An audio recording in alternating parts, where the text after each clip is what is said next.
At this point, we're going to grab the two longest screws that are a flat top or a beveled screw, and we're going to insert those into the holes in the bottom of the bulkhead that goes through the skid plate and all the way up through and screws into the nuts on the top of the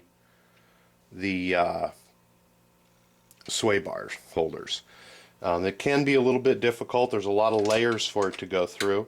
So we're going to go ahead and push them up through the hole and see if we can't get them started in a thread or two. Doesn't look like they're going to cooperate. I'm going to go ahead and slide these in. At this point, if you're having troubles like I am of getting it all the way through in this position, what you're going to want to do is hold your fingers on these and then go ahead and turn your chassis over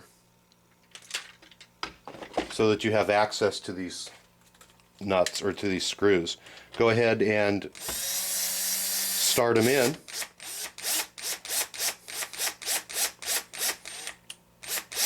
And I can feel with my finger that it went ahead and caught that nut that it's supposed to grab, so we're in good shape. And you're not going to want to tighten those up all the way at this point.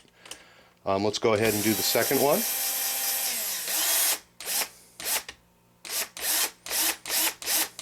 Looks like we grabbed the nut just fine there as well. Turn it back over, and this is what it should look like. Let's go ahead and tuck our sway bar back in.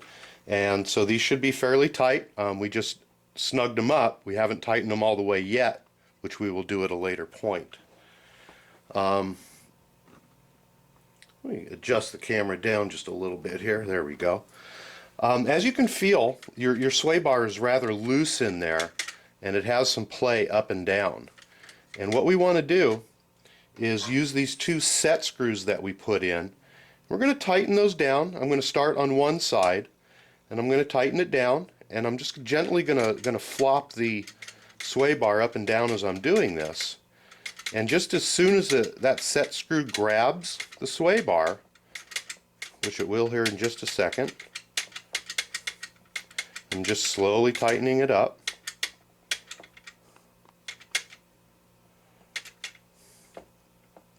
Okay, now you see how it's catching that sway bar, not allowing it to freely go up and down?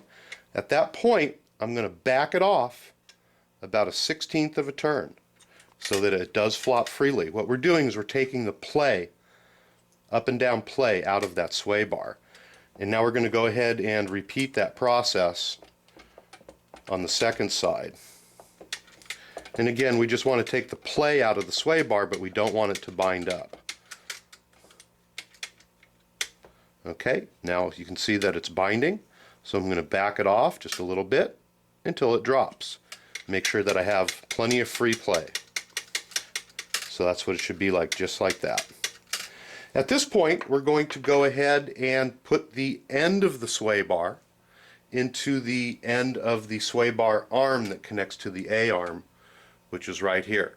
So we're going to go ahead and lift that up, and we're going to take the sway bar and we're going to push it all the way into the end. At this point, there are two more small set screws. We're going to go ahead and put those on our Allen wrench, and we're going to use some Loctite on it because it's a metal to metal connection. And then you'll notice that in the ball end there is a place for the set screw to thread in. So I'm going to go ahead and thread that in. I'm going to make sure that I use my thumb and my forefinger and push that sway bar all the way into the end of the ball end so that it's set all the way in. I'm going to go ahead and snug that up firmly. Don't tighten it so tight that you strip that little screw out, because they are fairly small and delicate. I'm going to go ahead and repeat the process on the second side. At this point, I'm going to go ahead and turn the chassis over, and I'm going to re-snug up the bottom bolts. Make sure they're nice and tight.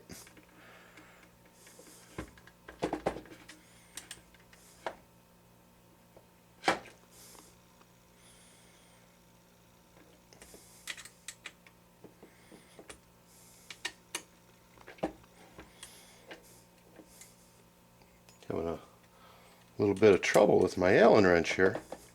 There we go. I've used these so much they're starting to wear out. We'll grab the old trusty.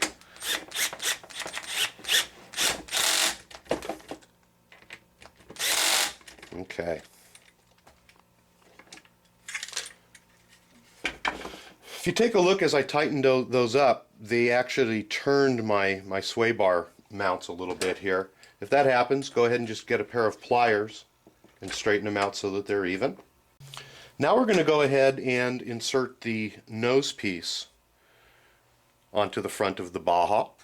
And if you take a look at the nose piece, there are two beveled screw holes. And that's how you know which side of the mount goes up.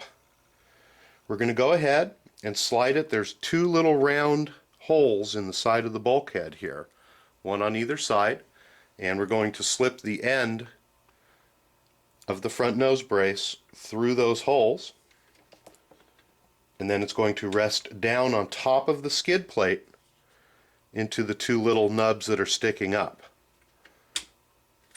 There are two remaining self-tapping plastic screws that are in your tray. Let's go ahead and grab those, and we're going to put those right through the front holes that mount the nose piece to the front skid. Go ahead and screw those in. They're a plastic to plastic, so don't over tighten them and strip them out. Just put them in till they touch, and then maybe a quarter turn more from there. Grab our second screw. Go ahead and do the same thing. The last portion of this page is going to be to install the clips that hold the nose piece to the bulkhead. For whatever reason, for me, this is always a difficult part of the task. They are a rather thick clip, and they really don't like to go over the shaft of the nose piece very easily. This is the clip here, and they are a rather thick clip. I'm going to go ahead and move my tray out of the way here and turn the Baja sideways, and the clips go right on here like so, and to go from the top. So what we're going to do is go ahead and grip it. We're going to go into it from the top, very simply. More easily said than done. What we're going to do is attempt to put these on with this flathead screw, with this flathead pliers. There it goes. It snapped right on, and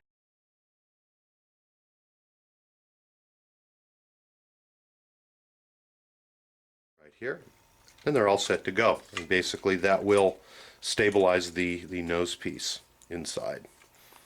Okay, so now we've officially finished page number 23 of Building the Baja SS.